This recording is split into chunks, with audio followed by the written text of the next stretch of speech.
দেশের জন্য দিনের জন্য হয় কাজ করার জন্য তৌফিক দান করবেন এবং ইনশাআল্লাহ আমরা প্রত্যেকের কাছে ক্ষমা করতে পারবো জন্য আমি আহ্বান জানাচ্ছি আগামী দিনে যারা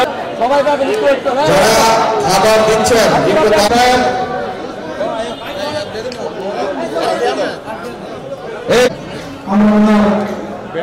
সুস্থতা বাংলাদেশের অহংকার আমাদের বিএনপি অহংকার হলো দেশবাসীর নেতৃবৃন্দ সবাই উপস্থিতের মধ্যে বরকত দিয়া দেন। আল্লাহ তুমি হায়াতের মূল মালিক, তুমি করেন আয় আল্লাহ যত প্রকারের ভূমিকম্প আছে তাকে তুমি পরিপূর্ণ সুস্থভাবে দেশে আসার জন্য তৌফিক দান করো। হে রব্বুল আলামিন প্রত্যেকের কবরে তুমি হাদিয়াগুলো পৌঁছাইয়া দাও। আমাদের প্রত্যেকে তুমি তোমার জনাব মুস্তাফা জামান সাহেব, জনাব আফাজউদ্দিন সাহেব, আরো যারা এই আয়োজন করেছে আল্লাহ প্রত্যেক আপনাদের কাছে দোয়া চাচ্ছি আপনারা মন থেকে উদার করে আমার কাছে দোয়া চাইবেন। আমি মনে করি আপনাদের সবাই আল্লাহ আব্দুল আলমের কাছে আমরা সবাই মিলে মায়ের সবাই দোয়া করি আল্লাহ অবশ্যই মাকে আমাদের কাছে ফিরে দিয়ে আসবে।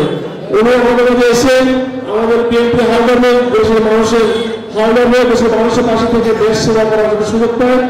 আপনি এই জন্য ওনার জন্য দোয়া করবেন।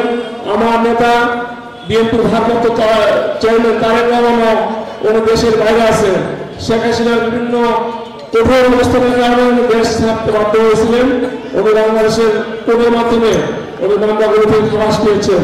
উনিও যে যাতে দ্রুত এসে ওনার মায়ের পাশে দাঁড়াইতে পারে, দেশবাসীর পাশে দাঁড়াইতে পারে, এই জন্য ওনার জন্য আপনাদের কাছে দোয়া চাই। আমি আর বক্তব্য রাখছি না, আজকে সন্ধ্যা অত্যাচার হয়েছে, এই জন্য দোয়া বিএনপিকে আমার পার্টি মহানগর বিএনপির পক্ষ থেকে ধন্যবাদ জানাচ্ছি। আর আপনাদের কাছে আবারও বলছি আমার নেত্রীর জন্য দয়া করে একটু দোয়া করবেন। আপনি দোয়া করলে আমি বিশ্বাস করি আল্লাহ আমাদের থেকে আমাদের কাছে ফিরিয়ে নিয়ে আসবেন। এবং 52 তিপ্পান্ন 54 ওয়ার্ডের নেতৃবৃন্দ যারা আজকে এই প্রোগ্রামটা আয়োজন করেছে তাদেরকে আমরা মহানগর বিএনপির পক্ষ থেকে বিশেষ ধন্যবাদ জানিয়ে আমি আমার কথা শেষ করছি। খোদা হাফেজ, বাংলাদেশ জিন্দাবাদ। আসসালাম।